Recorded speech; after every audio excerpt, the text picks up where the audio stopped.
The Guardians come to Chicago and sweep the White Sox. They were set up to be the most dominant team in the AL. They've got to change everything. And if they don't do that, then they didn't learn a damn thing about what happened this year. After the 2017 trade deadline, the White Sox had the league's best farm system as one of only 2 teams with at least 8 top 100 prospects. Interestingly, the last time a White Sox farm system was ranked this highly was in 2001, and 4 years later, they were the 2005 World Series champions. Well, 4 years after the 2017 rankings, the White Sox made the playoffs for the second year in a row, but the World Series champions were the Atlanta Braves, the other team in the midseason list to have 8 top 100 prospects. Still, ahead of the 2022 season, the White Sox were considered AL Central favorites. According to Fangraphs, they had the 4th best odds in the American League to not only make the playoffs, but to win the World Series as well. However, despite many of their former top prospects making up the bulk of this roster, the White Sox are coming off their most disappointing season in a long time. Tough decisions will have to be made in order to steer this franchise back into the right direction. But the question is, how much needs to be done? Speaking of decision making, it can be tough to find that perfect casual shoe that you can wear every day. Well, let me tell you about today's sponsor,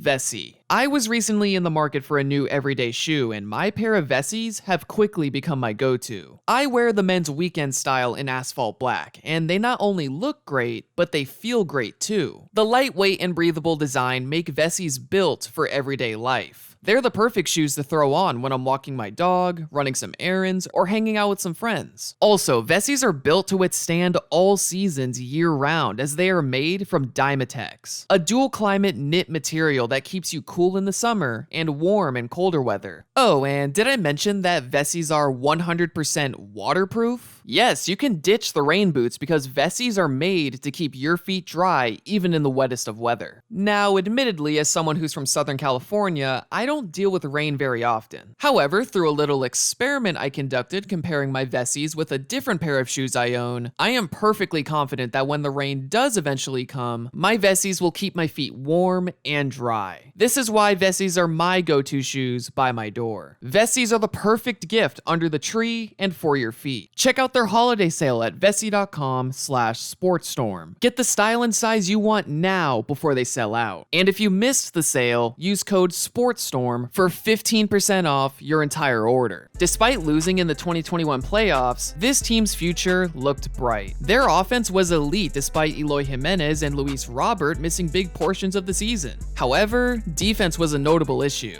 Although, with a certain team in the National League conducting their own offense-first experiment, maybe the White Sox could succeed with their own. Their elite pitching staff was dangerous too, but with one of their best starting pitchers, Carlos Rodon, signing elsewhere, there was a big hole in the rotation. Also, a season-ending injury to Garrett Crochet didn't help either. Still, to be fair to the front office, they made quite a few moves. Nothing super flashy, but the White Sox had all the tools to succeed, and with a little bit of injury luck, this team had a real chance at the World Series. However, problems would soon arise. The White Sox were swept by 2 division rivals and lost a series to the Royals, ending April 4 games under 500. Also, injuries to Lance Lynn, Eloy Jimenez, and Yoan Moncada meant the roster depth was being tested much earlier than expected, which was a bit worrying as other than Tim Anderson and Andrew Vaughn, no hitter was consistently hitting well. Most of the rotation was playing well, but Dallas Keuchel was playing horribly, while key relievers Liam Hendricks and Aaron Bummer weren't performing much better. To be fair, the season was still young, and the White Sox won 7 out of 8 between May 2nd and May 10th,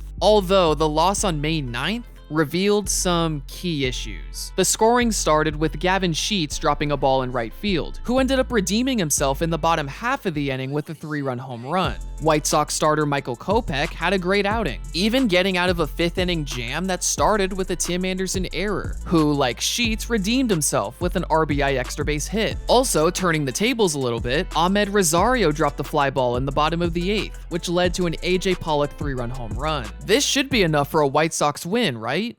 Well, and they throw it away, and Ahmed's just going to keep on going. And this one's kicked around. Cleveland doesn't want this one to end just yet. Naylor with a high drive. It is deep.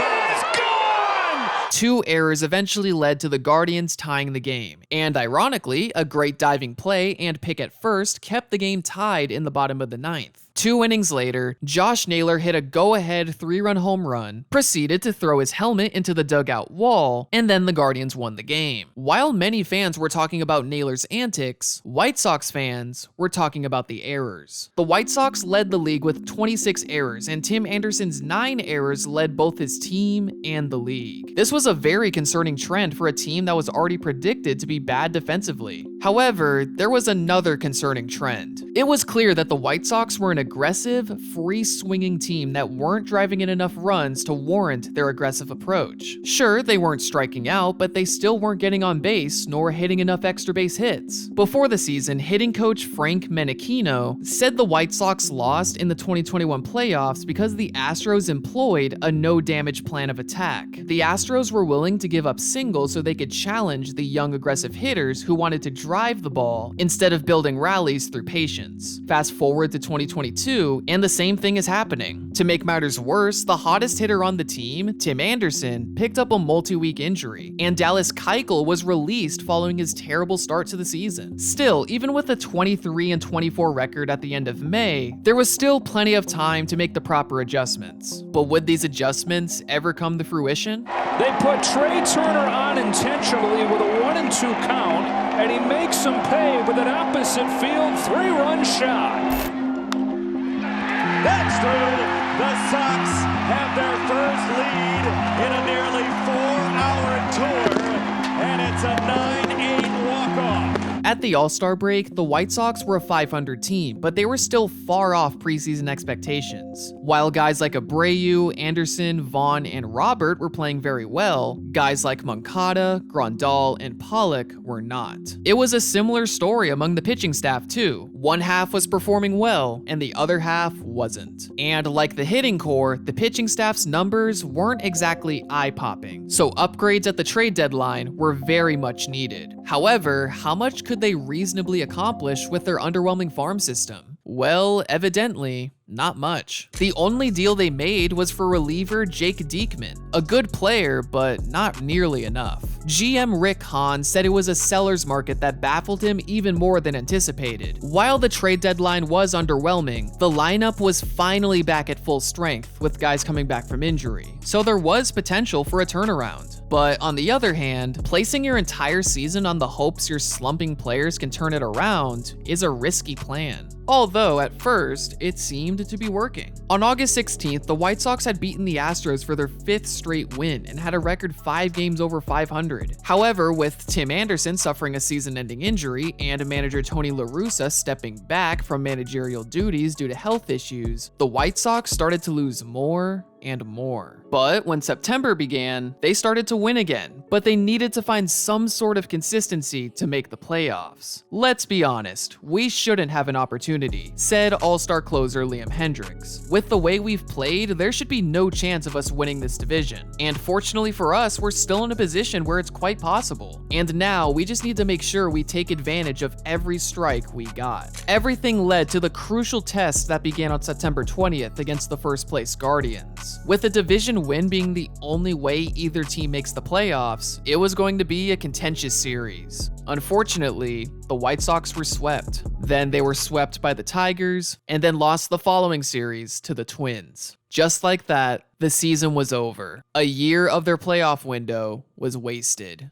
So, what happened? On an individual level, the injuries undeniably affected this team's potential, but the issues from early on in the season persisted throughout the entire year. They had the league's worst walk rate, below average slugging percentage and OPS, and they chased too many pitches. Sure, they hit the ball hard, but because they chased so many pitches, a lot of these hard-hit balls were ground balls. To be fair, StatCast says the White Sox were top 10 in line drive rate, but they were still hitting too many ground balls, which is why their barrel barrel rate was so mediocre. This is something now fired hitting coach Frank Menechino talked about all season, saying people think that I'm okay with ground balls. I want line drives. He talked multiple times about how home runs are a byproduct of patience, which is something they possessed in 2021, but not in 2022 despite having the same core group of players. Also, Liam Hendriks mentioned that the players themselves needed to do some soul searching to understand their problems. An overabundance of confidence that turned into arrogance. I think everybody took this season for granted.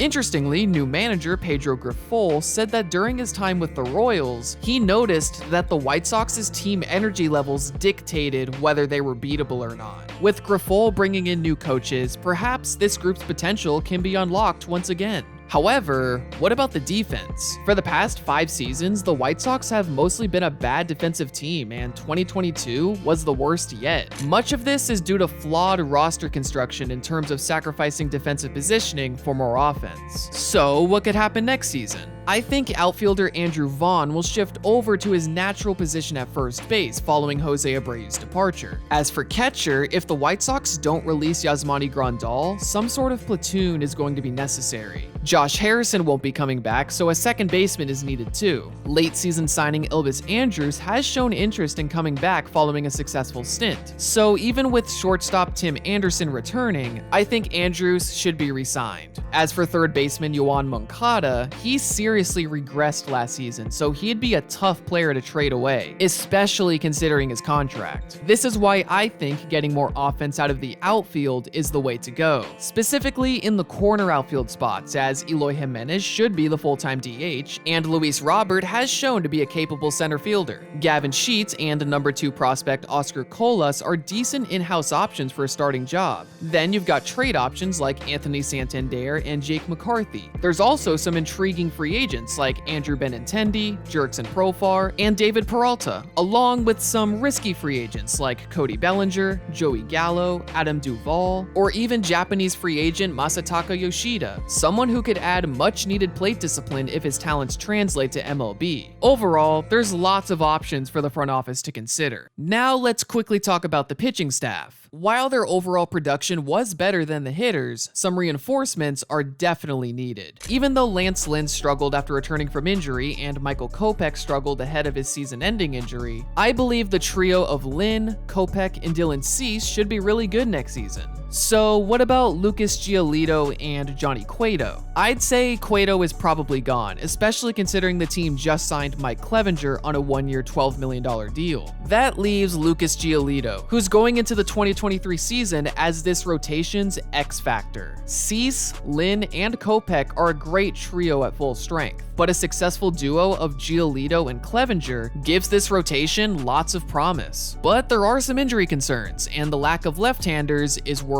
So they should definitely acquire at least 1 or 2 more starters. As for the bullpen, again, there needs to be some reinforcements, but apart from signing a couple pitchers for depth, no big money should be spent on the bullpen until the lineup and rotation is figured out. However, reportedly, there aren't any plans to increase the payroll budget, as the White Sox are likely to prioritize trades over free agency. Although, according to GM Rick Hahn, this doesn't mean no changes will be made. This team is still incredibly talented, but with many core players being injury-prone, roster depth will be crucial for future success. The White Sox are in the same position the Padres and Mets were in after the 2021 season. 2 teams who fell below expectations but succeeded in 2022 with new management. Overall, this offseason will dictate not only the White Sox's 2023 season, but the overall outcome of their multi-year rebuild. I guess all we can do now is just sit back and watch it all unfold. I hope you guys enjoyed the video. Leave a like if you did, and subscribe for more content just like this. Thanks for watching.